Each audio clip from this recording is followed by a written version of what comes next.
myself Mahesh Reke, your physics teacher from Nuclear Academy. I hope you are doing well in this lockdown period. Okay, so now we are going to analyze your 12th physics new syllabus. Hmm?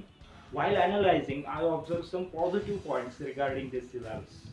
So first point is what? First point. Okay, so first point is every chapter consists of a section like can you recall, do you remember, activities, solved examples, use your brain power. These kind of sections will increase your knowledge, understanding and interest toward the subject. Okay, content content of this book, or you can say syllabus, is very conceptual, application based, in depth and easy to understand. Okay, third point.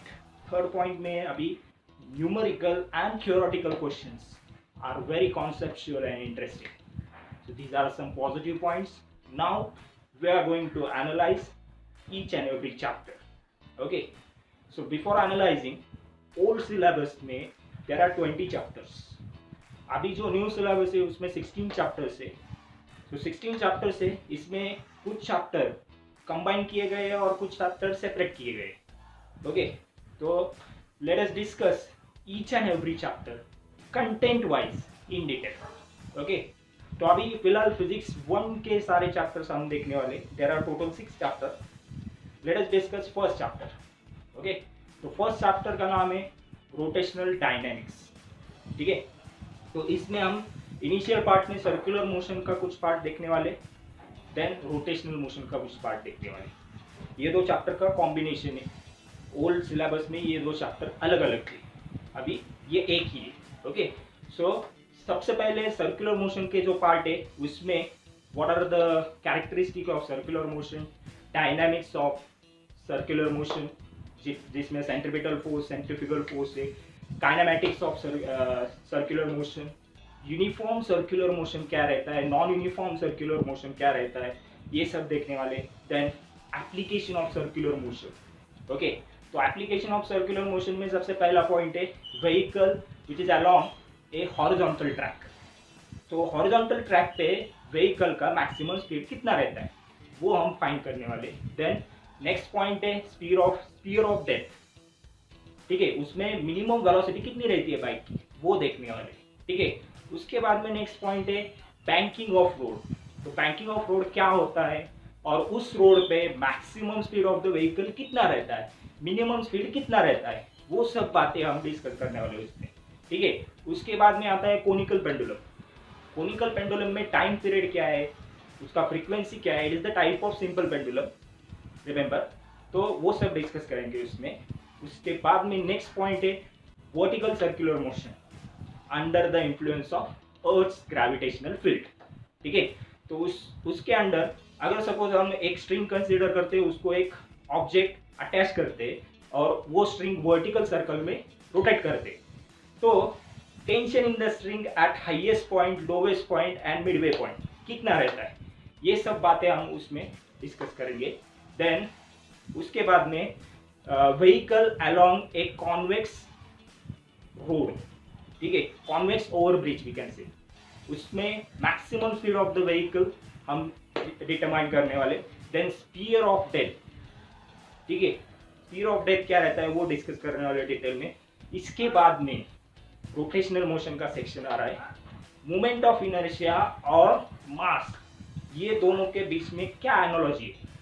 Mass is the inertia in linear motion and moment of inertia is inertia in rotational motion.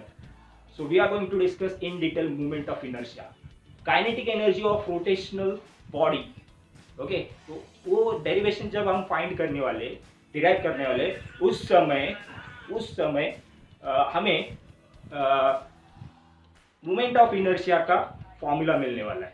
Moment of inertia of a disc क्या रहती है, moment of inertia of a ring क्या रहती है, uniform ring, uniform disc क्या रहती है, वो सब हम इसमें डिस्कस करने वाले. उसके बाद में रेडियस ऑफ गायरेशन क्या रहता है, उसका मोमेंट ऑफ इनर्शिया के साथ क्या रिलेशन है, ये सब चीजें डिस्कस करेंगे हम. उसके बाद में perpendicular axis theorem, parallel axis theorem, which are the application of movement of inertia, वो भी हम डिस्कस करने वाले। नेक्स्ट पॉइंट जो है उसमें एंगुलर मोमेंटम क्या होता है, उसका कॉन्जर्वेशन क्या है, उसके एप्लीकेशंस क्या है, ये सब डिस्कस करेंगे बातें। उसके बाद में what is the relation between angular momentum end moment of inertia, ये डिस्कस करेंगे। फिर उसके बाद में टॉर्क और मोमेंट ऑफ इनर्शिया, इसके बीच में क्या रिलेशन, ये भी डिस्कस करेंगे। And then we are going to discuss rolling motion. What is rolling motion, kinetic energy of rolling motion क्या होती है, ये सब डिस्कस करेंगे। Then velocity acceleration when body rolls over an incline plane, क्या होता है, क्या फॉर्मूला है उसका, ये सब बातें हम इस चैप्टर के अंदर डिस्कस करने वाले। So this is your first chapter. Now let us discuss second chapter. Second chapter है mechanical properties of fluid. Fluid क्या होता है, anything that can flow that is fluid, ठीक है। सो फ्लूइड एट रेस्ट क्या होता है, तो उसके बाद में फ्लूइड के प्रॉपर्टीज है, देन प्रेशर है, एटमॉस्फेरिक प्रेशर है, एटमॉस्फेरिक प्रेशर फाइंड करने के अलग अलग मेथड्स है उसमें। देन हाइड्रोस्टैटिक पैराडॉक्स क्या होता है, पास्कल्स लॉ क्या है which is related to incompressible fluid, वो भी हम डिटेल में देखने वाले। उसके बाद में surface tension. Surface tension it is the property of liquid, क्या होती है ये property. Then surface molecular theory of surface tension क्या है। Then what is the relation between surface tension and surface energy, ये देखने वाले। देन उसके बाद में सरफेस टेंशन जो है वो इम्प्योरिटी और टेम्परेचर, उसके ऊपर इम्प्योरिटी एंड टेम्परेचर का क्या इफेक्ट पड़ता है, वो देखने वाले हम। देन कैपिलरिटी एक्शन है, कैपिलरी राइज और फॉल, ये देखने वाले हम। उसका एक्सप्रेशन देखने वाले, कैपिलरी राइज का या फॉल का एक्सप्रेशन देखने वाले। देन एंगल ऑफ कांटेक्ट क्या होता है, उसके फीचर्स क्या होते हैं, वो सब देखने वाले हम, ठीक है। तो एंगल ऑफ कांटेक्ट एक्यूट कब होता है, ऑब्ट्यूस कब होता है, ये देखने वाले उसमें। उसके बाद में बर्नौल्स प्रिंसिपल वो देखने वाले, स्टोक्स लॉ देखने वाले, विस्कोसिटी देखने वाले हम। जब फ्लूइड मोशन में रहता है तब क्या होता है, एक्चुअली जब फ्लूइड मोशन में रहता है तब उसका स्टडी जब किया जाता है, जिस ब्रांच में किया जाता है उसको हाइड्रोडायनामिक कहा जाता है। और जब फ्लूइड रेस्ट पोजीशन पे रहता है उसका स्टडी करने का ब्रांच का जो ब्रांच को क्या कहा जाता है, तो हाइड्रोस्टैटिक कहा जाता है। ये बातें भी हम इसमें देखने वाले। इसके बाद में हम स्टोक्स लॉ इसमें देखने वाले, विस्कोसिटी देखने वाले।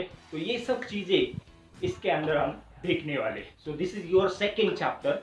Now let us move towards third chapter, that is kinetic theory of gases. Okay, तो इस चैप्टर में हम क्या देखने वाले, तो behaviour of gases at atomic level. Atomic level पे गैसेस का बिहेवियर क्या है, law of equipotential energy, degree of freedom, then specific heat capacity, Mayer's relation, ये सब चीजें देखने वाले। Then absorption, reflection, transmission of heat radiations, ये सब देखने वाले। Perfectly black body, where is black body, ये चीजें देखने वाले। देन नेक्स्ट थिंग है Kirchhoff law of heat radiation, Wien's displacement, Stefan Boltzmann law of radiation, ये सब चीजें हम काइनेटिक थ्योरी ऑफ गैसेस में देखने वाले, ठीक है। तो नेक्स्ट चैप्टर है that is fourth chapter, thermodynamics, ठीक है। तो थर्मोडायनेमिक ये chapter last year old syllabus में ये चैप्टर नहीं था आपको, ठीक है। ये साल नए से आपको इंट्रोड्यूस है, बहुत इंपॉर्टेंट चैप्टर है। इसमें हम क्या देखने वाले, तो थर्मोडायनेमिक प्रोसेसेस, सिस्टम क्या होती है, लॉज ऑफ थर्मोडायनेमिक वो देखने वाले। Then useful applications of thermodynamic क्या है वो देखने वाले। Then heat engine, Carnot engine जो कहा जाता है हीट इंजन, उसको वो देखने वाले हम, उसकी इफिशिएंसी क्या है, वो सब चीजें हम इस चैप्टर में देखने वाले, ठीक है। So this is your fourth chapter. Next chapter, अभी फिफ्थ चैप्टर कौन सा है, तो oscillation. Oscillation means to and fro motion. इसमें हम सिंपल हार्मोनिक मोशन के बारे में देखने वाले। What is simple harmonic motion, restoring force क्या होता है, इसके बारे में हम डिटेल में इसमें देखने वाले। फिर अभी इसमें differential equation of simple harmonic motion क्या है उसके बारे में देखेंगे, उसका डेरिवेशन है। उसके बाद में displacement, velocity, acceleration of A particle performing simple harmonic motion, इसका डेरिवेशन है, उसके बारे में हम डिटेल में देखने वाले। उसके बाद में डिस्प्लेसमेंट, वेलोसिटी, एक्सेलरेशन, मिनिमम कहाँ पे रहता है, मैक्सिमम कहाँ पे रहता है, इसके बारे में हम डिटेल में डिस्कस करने वाले। उसके कंडीशन है उसके बारे में डिस्कस करने वाले। उसके बाद में नेक्स्ट पॉइंट आता है graphical representation of simple harmonic motion when particle starts from mean position और एक्सट्रीम पोजीशन। ऐसे दो ग्राफिकल रिप्रेजेंटेशन है। With conclusion we are going to discuss those things. Okay, उसके बाद में नेक्स्ट पॉइंट आता है composition of two SHM having same period with same phase, same direction. Okay, तो ये सब चीजें हम देखने वाले उसमें। तो उसमें amplitude of resultant motion, phase of resultant motion, ये हम देखने वाले, ये दो चीजें उसमें। देन नेक्स्ट पॉइंट है energies of SHM, kinetic energy क्या है, पोटेंशियल एनर्जी क्या है, टोटल एनर्जी क्या है, उसका कंजर्वेशन क्या है, ये सब चीजें उसमें हम देखने वाले। उसके बाद में नेक्स्ट पॉइंट आता है simple pendulum, how motion of simple pendulum is simple harmonic motion, ये एक डेरिवेशन है। सिंपल पेंडुलम का टाइम पीरियड का फॉर्मूला हम डिराइव करने वाले, उससे laws of simple pendulum discuss करने वाले। उसके बाद में नेक्स्ट पॉइंट आता है सेकंड पेंडुलम। ठीक है, तो सेकंड पेंडुलम क्या रहता है उसके बारे में डिस्कस करेंगे। देन टॉर्शनल एंगुलर एसएचएम क्या होता है उसके बारे में डिस्कस करेंगे। उसके बाद में नेक्स्ट पॉइंट आता है डैम्प्ड ऑसिलेशन, उसका डिफरेंशियल इक्वेशन क्या है उसके बारे में हम डिस्कस करेंगे। ठीक है, तो ये सब चीजें हमें डिस्कस करनी है। फोर्स ऑसिलेशन क्या होते हैं, फ्री ऑसिलेशन क्या होते हैं, इसके बारे में भी हम डिटेल में डिस्कस करने वाले। So this is about next this chapter oscillation. Now next chapter आता है आपका सुपरपोजिशन ऑफ वेव्स। ठीक है, तो सुपरपोजिशन ऑफ वेव्स में we are going to discuss progressive wave and its properties. Okay, तो प्रॉपर्टीज क्या क्या होती है उसकी, प्रोग्रेसिव वेव की। उसके बाद में नेक्स्ट पॉइंट आता है superposition of wave. Superposition of wave में वो जब two waves superimpose with each other, when there is constructive interference, when there is destructive interference, वो डिटेल में देखने वाले। उसके बाद में reflection of transverse wave, longitudinal wave, ये चीजें वहाँ पे डिटेल में हम देखने वाले, ये सब चीजें। देन वो जो सुपर इम्पोज होने वाले जो दो वेव्स है उसका रिजल्टेंट वेव का इक्वेशन जो है, उसका एम्पलीट्यूड जो है, वो हम देखने वाले। फिर उसके बाद में आता है स्टेशनरी वेव। ठीक है, अब ये जो सुपरपोजिशन चैप्टर है, superposition of wave, it is the combination of two chapter, wave motion and stationary wave, जो लास्ट ईयर के ओल्ड सिलेबस में दो अलग अलग थे, यहाँ पे मर्ज किए गए। ठीक है, तो अभी स्टेशनरी वेव, उसका equation along a straight string हम देखने वाले, उसका इक्वेशन, उसका एम्पलीट्यूड, अभी वो मैक्सिमम उसका एम्पलीट्यूड को लेके हम नोड्स एंड एंटी नोड्स क्या होते वो देखने वाले। Then properties of stationary wave, very important point, वो देखने वाले, मोस्टली 3 मार्क्स के लिए पूछा जाता है, वो हम देखने वाले।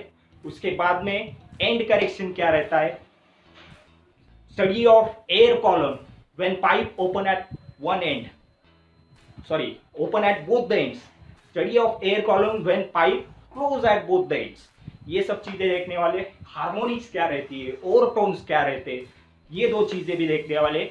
इसमें हम फ्री वाइब्रेशन और फोर्स वाइब्रेशन, इसके बारे में भी डिटेल में डिस्कस करने वाले। उसके बाद में यहाँ पे इसमें वापस बिट्स का भी एक कॉन्सेप्ट आता है, बिट फ्रीक्वेंसी का डेरिवेशन है, वो डिराइव करना है हमें। उसके बाद में उसके एप्लीकेशन से वो भी हमें डिस्कस करने। देन साउंड की क्वालिटी, साउंड से रिलेटेड कुछ चीज़ें, उसके प्रॉपर्टीज, उसके बारे में उसके लास्ट में हमें डिस्कस करना है। So this is about your last chapter, superposition of wave. So in this way we cover all 6 chapter from physics 1. Now we are going to discuss physics 2 chapter in next lecture.